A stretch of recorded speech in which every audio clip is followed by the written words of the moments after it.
Hello po sa inyo. May nagtanong lang sa akin kung paano daw mag-remix sa sayaw o hindi lang naman sa sayaw, pwede rin sa video. Kaya ipapakita ko ang video ito para sa inyo na makatulong kung gusto nyo mag-remix sa mga kaibigan nyo o kagrupo ninyo ng kanilang mga sayaw at dagdag reels na rin siya.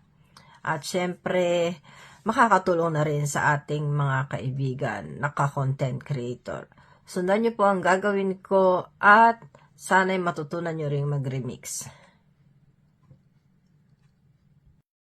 So, meron lang tao na gustong matuto kung paano mag-remix, kaya ituturo ko sa inyo ngayon.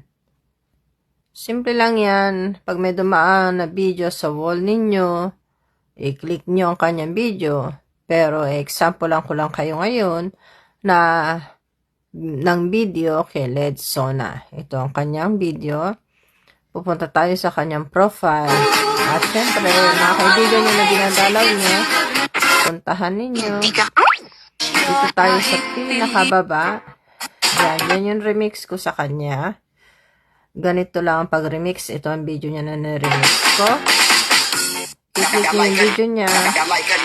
Sa tatlong dot, makikita nyo dyan, itataas nyo, at yan, remix this reel.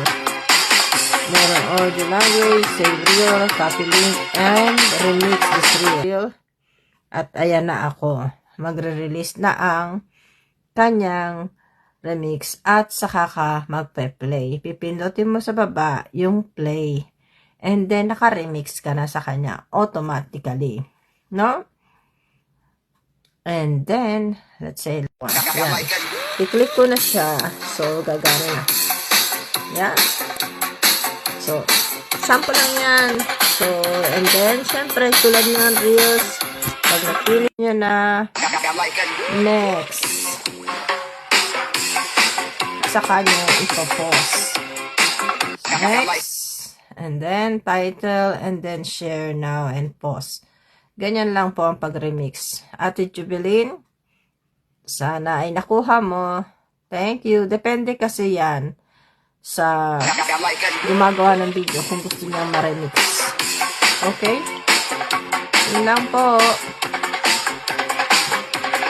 Sana ay may na